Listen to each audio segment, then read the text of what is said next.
So people think you're crazy. I knew nobody wanted to invest in the company when Jeremy Liu did a year ago. Nobody liked this idea. And why? What was the biggest pushback you got? Because everyone said young people are not interested in business news, and live is not a good idea. Live is stupid. And that was before Facebook Live. And we didn't know that Facebook Live was going to be launched because we started the company in January of 16. And Facebook Live, the API certainly didn't come out till April. I know because we went live with the API with a very jerry-rigged kind of system because we pointed a phone at an output screen and put an audio into the jack because there was no API. We did that on April 11th. I think by April 14th or 15th is when the API was live for Facebook Live. And what's the biggest thing you've learned over the last year in terms of the consumers that are watching? First of all, maybe even step back a second. What is Cheddar? What's the goal of Cheddar?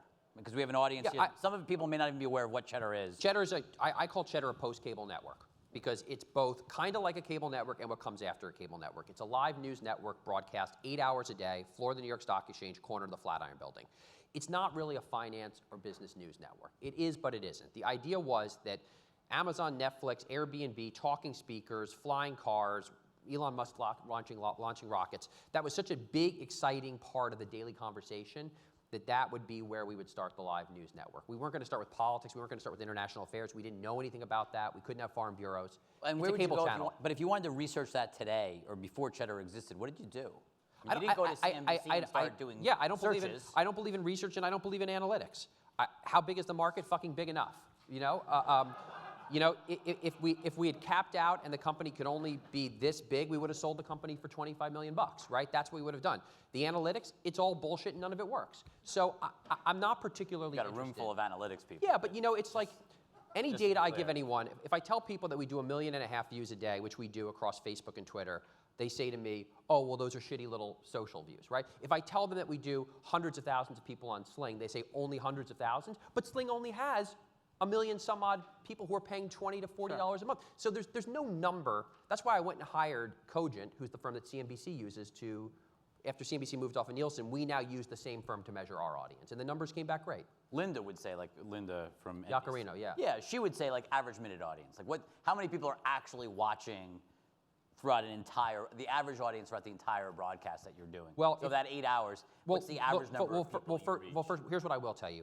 CNBC and Fox Business have audiences below the age of 50 and 60 that measure in the tens of thousands average minute audience. There are hours a day now where we beat that. 100% of our audience is under the age of 60. 70% of the audience is under the age of 40. And we're at this 1 year. I mean, are we as big as them? No, but they do $1 billion a year in revenue, and they've got a peak average minute audience of 150,000 people. And where are they watching? Our stuff? I know where their audience is watching. They're watching on a trading floor in a living room I think on a big screen television. The bulk of the watching now is not where the bulk of the watching will be in the future. The bulk of the watching now is on Facebook and Twitter because that is on a mobile device. Yeah, actually, believe it or not, we have, of any live broadcaster, of almost any video person, we have the most desktop consumption of anyone that Facebook has seen in live. And that's because people watch us at an office. And to be honest, we're the only people that aren't doing stupid shit on Facebook Live. We're the only people that are doing a news broadcast. You know the thing about Facebook Live is every time you put human beings talking on the screen, I could put Wilbur Ross, I could put Katy Perry talking on a screen, the viewership will go down. I could put a rocket launching, the viewership will go up. So if I did what Facebook wants me to do, I would just put a rocket launch on loop all day long. And in fact, that's what Super Deluxe does, right? But I'm not going to do that. Turtle and a hare. And our partners of the future are our friend Roger Lynch at Sling, Comcast, AT&T, Cox, Charter, Hulu, YouTube TV. Those are my partners. That's where I want to program. That's where I want to displace the incumbents. That's all I care about keeping happy. But we have an ecosystem where it's very clear that subscribers to multi-channel television, so cable, satellite, telcos, whatever we want to call them, subscribers are going down. The price value of television has gotten to a breaking point where less people are subscribing. Yes. Lots of new companies are starting up. You mentioned Sling. You're part of that. You've been part of that for a while now. What surprised me, I guess, is that you started just about a year ago. Yeah. Why has no one copied you? Why are there not? Why is there not a sports Cheddar. I'll tell you why. Because it's such a fucking grind. That's why. It's 8 hours a day, 50, 60 guests. This is not write an article and go have a latte and a snack. This is punishing. Punishing.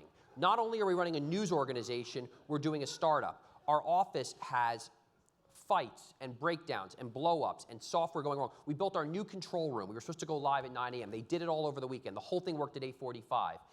8:59, nothing works. Nothing works. Why has nobody done this? Because no one has the DNA for this. This is way harder than anything I've ever done. Also, let me tell you something else. They want headcount. Everyone at my company wants headcount. And you know what I say to them? We do this with 60 people. It's fucking amazing with 60 people. It's not cool if we do this with 200 people. I want this to get to 30% margins. The year that we do 50 to 60 million, I want 20 million to drop to the bottom line. But I wrote yesterday that if I were ESPN, I would cheddarize myself and figure out a way to be nonstop broadcasting live 24/7, or at least pick an X number of hours a day. When sports content is going on, there should be live. But maybe ESPN can't do it, but shouldn't like Bleacher Report, like shouldn't one of these? I'm telling you, it's really, really hard. We built all the software. We built all the servers. You should come see our control room on State Street, which anybody is welcome to come, especially if you want to buy advertising. But you learned something. When you first started, you were trying to do multiple verticals. And we killed off one thing. Right, no, but the idea was you were going to be multiple verticals. And you realized you wanted to focus on what you were passionate about and what you knew the best. Yes. Why? Because there's 100 fashion startups, there's 100 politics startups, there's 100 sports startups. Nobody's doing a business news startup. And it's an unbelievably lucrative, endemic audience. Because of the financial crisis, all of the financial brands wrote off millennials and said they're just not going to be invested in the market. CNBC's average viewer is 67, Fox Business average viewer is 69. There's nowhere for all of these companies to reach a young audience. We're not going to get Pepsi as an advertiser. Actually, maybe we will get Pepsi as an advertiser, but I'm not even trying because that's a way over-brokered brand. Everybody's hiking up to purchase to try to sell their soul to get $1 from Mountain Dew, right? Who's loving all the finance brands? Nobody. What about news, though? I mean, I'd say the Fox News viewers probably, I don't know. 70? Someone probably knows in the room. I think it's definitely 71. It's definitely 71, plus. yeah. CNN is 60 plus. Yeah, right. Seems like the category of just general news is also just sitting wide open. Right, although that's a very costly proposition, right? The bureaus and all those different things. Look, I want... Well, you don't have bureaus everywhere. The crazy thing is, I say stuff on stage all the time, and I hope somebody's listening, and nobody's ever listening. I want a deal with NBC, Fox, ABC, who is a giant global news gathering organization. I'll give them a piece of the company. And the same way that MSNBC has CNBC, Fox has Fox Business, there's a history. CBS is another good person for us to do a deal with. We need a fallback so that I can throw to somebody when the president is in Italy to do the remote hit from there. There's no reason why we should have to duplicate that. And in fact, many of these news organizations... Why do you want to have the president on if you're business news? Because there are stories that are big enough that it's not appropriate to ignore them. And it's very difficult for us as an immature organization to handle those appropriately, and it makes me very nervous when we handle them. Because look, it's one thing for us to talk about Snapchat introducing a new group chat feature, and we'll get it right because we know it, and if we get it wrong, the stakes are relatively low. It's another thing to handle the tragedy in the UK. And when people tune in and you've got hundreds of thousands of people watching at 9 o'clock, you have to have some discussion of it. Even CNBC does some discussion. But isn't it really hard for them to work with you because they have deals with traditional distributors that don't want them broadcasting on Facebook for free? I mean, isn't their own kind of chains of their legacy business model? They can't just pipe in the live press conference of the president to you. I don't know. They seem to get stuff done when they want to get it done. They all wanted to put content on Snapchat. They were able to work that out, right? I think that because I'm doing exactly what they do, they just keep hoping we're going to fail, and it's too threatening. Rather than partnering, it's just they would. And look, we saw this with BuzzFeed too. It was very late until BuzzFeed was able to do these partnership deals. The incumbent media. This is where tech is so different than media. In tech, Facebook would never let Cheddar get to where Cheddar got. Never. They would have overpaid and taken out the company 6 months ago, right? Media is The incumbents in media, these guys make $8, $9, $20 million a year. They want to ride it out a few more years and just hope that I'm not their problem during their tenure. But what's really scary, right, is the on-demand content. You know, I think about high-quality dramas, comedies, movies. You know, I read an article the other day, Netflix wants to have 40 to 50 movies ultimately on their schedule, movies, like true, you know, full feature movies.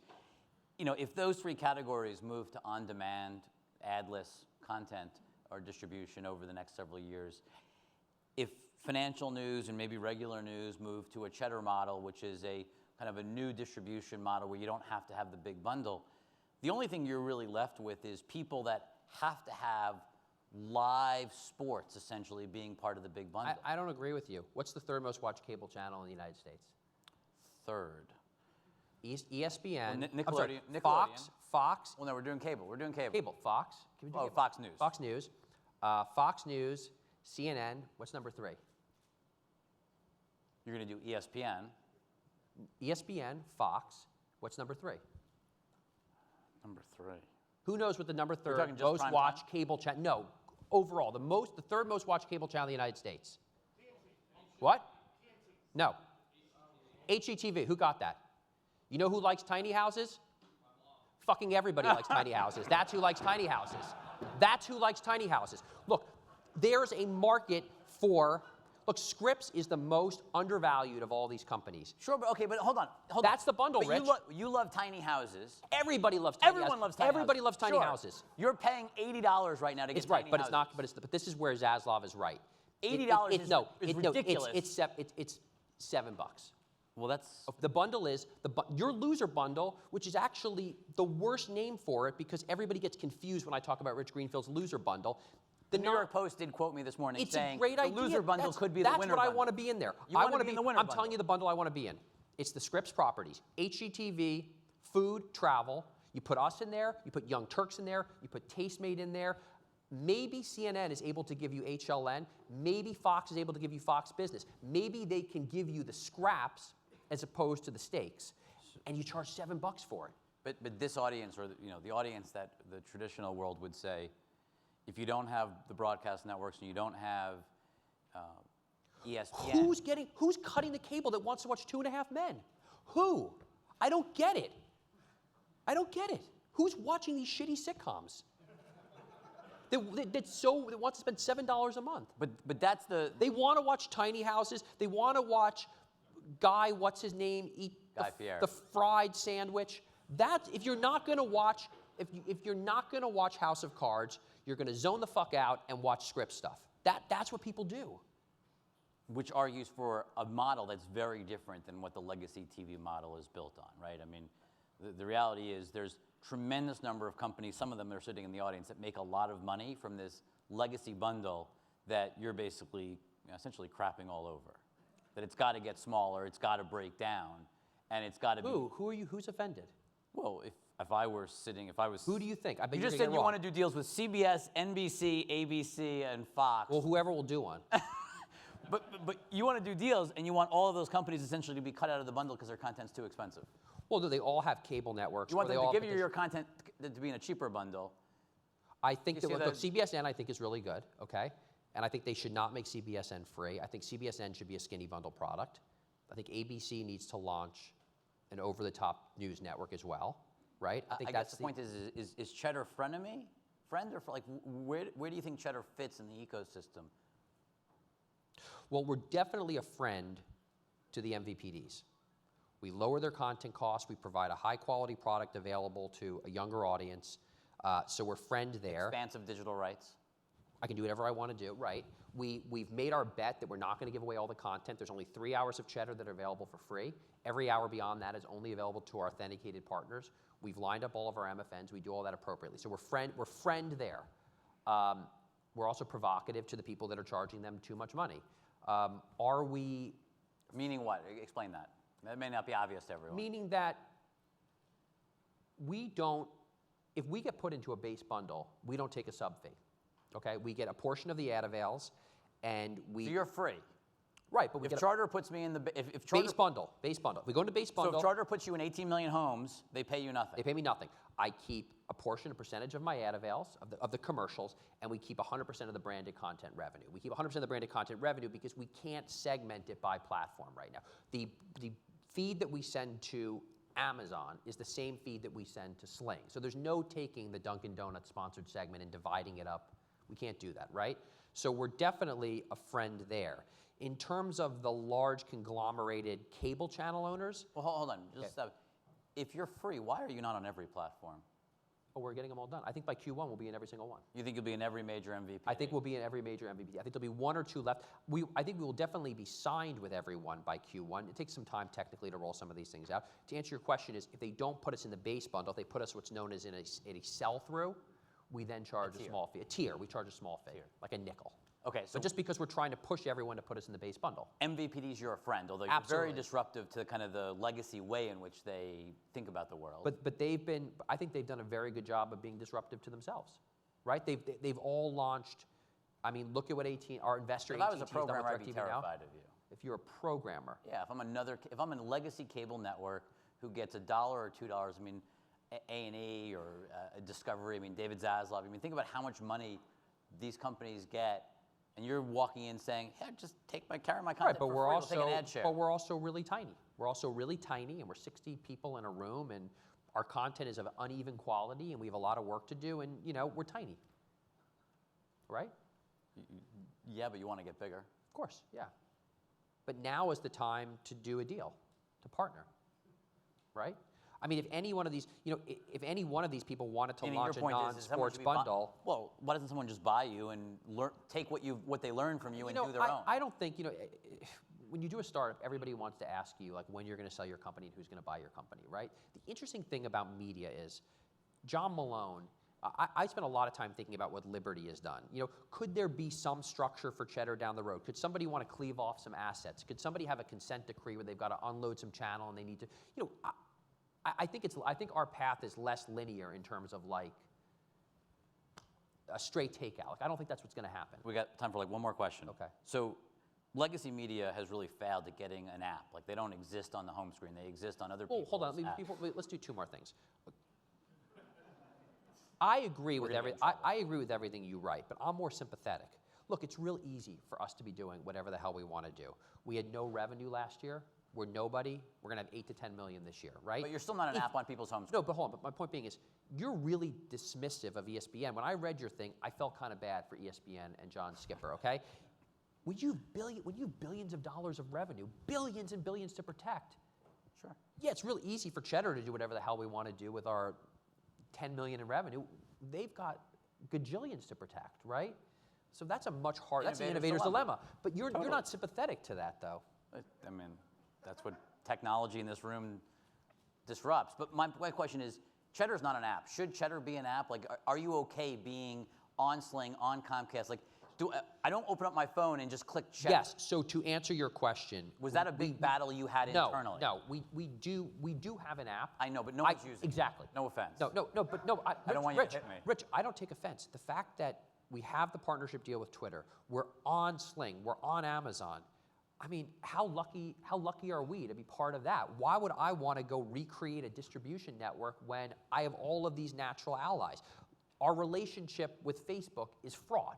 My relationship with these amazing powerhouses of content distribution is lovely. So I don't want to undercut them.